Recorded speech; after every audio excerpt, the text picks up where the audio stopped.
Hello, my name is Amy Smith, and I am here today to share with you a really quick rundown and tutorial of a tool in Photoshop that can help with gazes of your portrait subjects that are not looking at the camera.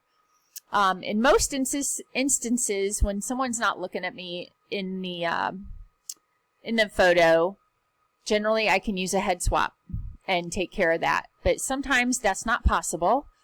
You may not have an exact replica or orientation or, a photo that will work for a head swap, but just maybe you don't have it. This is a tool that might be able to help you. I say might because it is a little temperamental, and it may not do exactly what you want it to do and look supernatural, but it is worth a try if you need to save an image or if you just need a little bit of help. So let me explain and show you what I'm talking about. So I have a portrait here of a really good group of family friends, and they obviously were being a little bit silly and doing some different poses and stances, and this gentleman right here really took it to the next level. And anyway, that's not the face I'm dealing with, though. Just for example's sake, I'm going to be looking at this gentleman over here because I didn't really have any other photos that gave a good example of a gaze that was wandering to another side of the frame. So anyway, I have this one. And I start in Lightroom, so I took it over into Photoshop, and here it is in Photoshop. And what you see here is a background. I did a copy of the background just so I'm working on a new copy. And in order to access the tool that allows us to work on gazes that are looking away from the camera, it is up here in Filter, the Neural Filters. So click on Neural Filters, and it will bring up a series of different things that you can do. All of these things are downloadable tools that you can use. I happen to have, the only one that I have downloaded at the moment is Smart Portrait. In Smart Portrait, as I turn it on, you will see what it does. It can change facial features, happiness, facial age, hair thickness, eye direction, expressions. So this is under the featured. So featured are these. Under expressions, you can make someone look surprised or angry. Global, head direction, light direction, settings, retain unique details, and mask feathering. I have not messed with that one at all, so I'm not even going to talk about it. And some of these, obviously, it's self-explanatory as to what they are, what they do. So what we're going to deal with right here is eye direction, or the gaze of the way the eyes are looking. So as you see, it highlighted all the recognized faces in the image. For some reason, and this is why I say it might help you in instances, it might not help you because the person you want to deal with might not be recognized as a face in the portrait for whatever reason. I have had that happen numerous times. And I've Googled it, and the only thing it says is when it doesn't detect any faces, it gives some tips.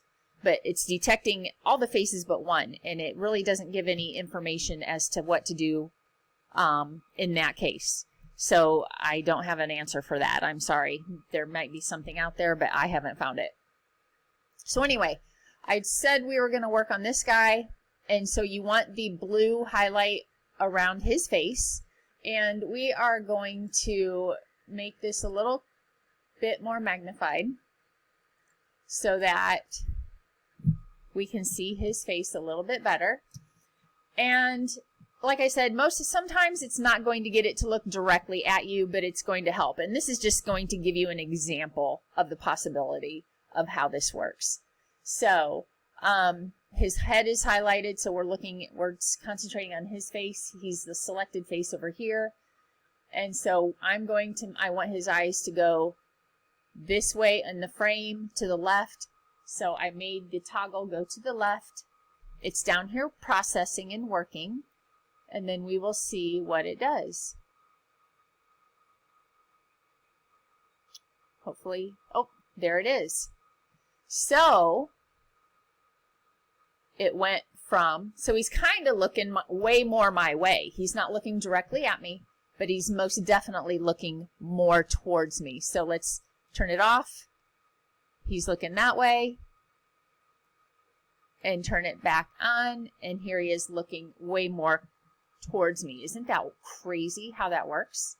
I think it's actually a really good improvement in the photo. So the other thing that I would like to try, this guy has a really weird look in his eyes. Let's see if we can do anything with him. So we have his face selected now. It's blue. So let's make him a little bit bigger.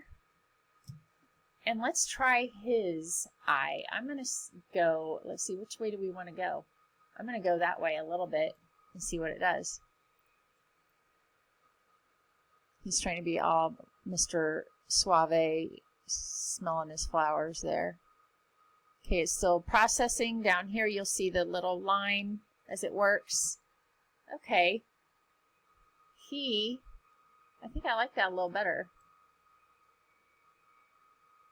I moved it ever so slightly a little more. So let's see where he's looking. It opened his eye. It makes his eyes a little more visible than when it wasn't on the filter wasn't on. So let's turn it off. Okay, he's looking. It kind of looks weird. I think it looks less weird if we move his eye over that way. So I kind of like that.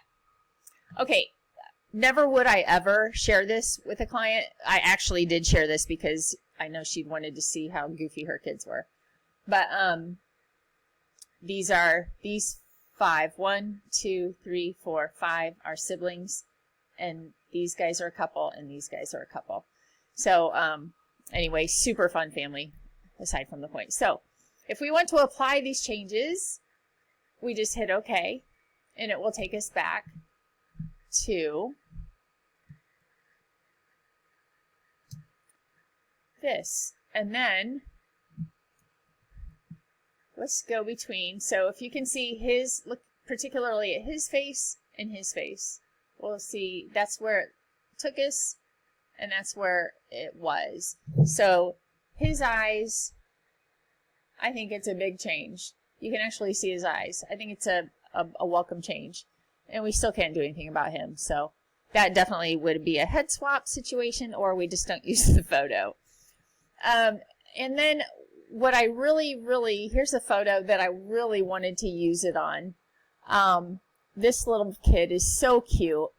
And so I tried using the Neural filter. So I go up here to filter, Neural filters, because I think this is an instance where it really could help.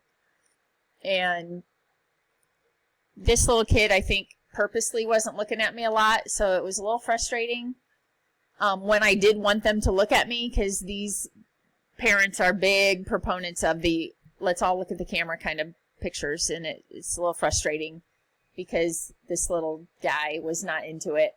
And so I like the other ones we got much better that were more natural and unposed, but nevertheless, we do the smart portrait. I turned it on, and the only faces it's looking at are mom and dad. It recognized mom and dad, but it didn't recognize him. And I was so bummed out because I really wanted to try to get his gaze to look at me, because I think this is one of them that it really could work. Anyway, a little tip and tidbit of what possibilities are in Photoshop, which is totally getting amazing and crazy and even more fun to play with every update. So I hope this was helpful and at least gives you an idea of something out there to possibly give you some tools to fix some things, or to at least play with and see what's out there. So thanks for watching, guys, and I hope to see you again sometime soon. Take care.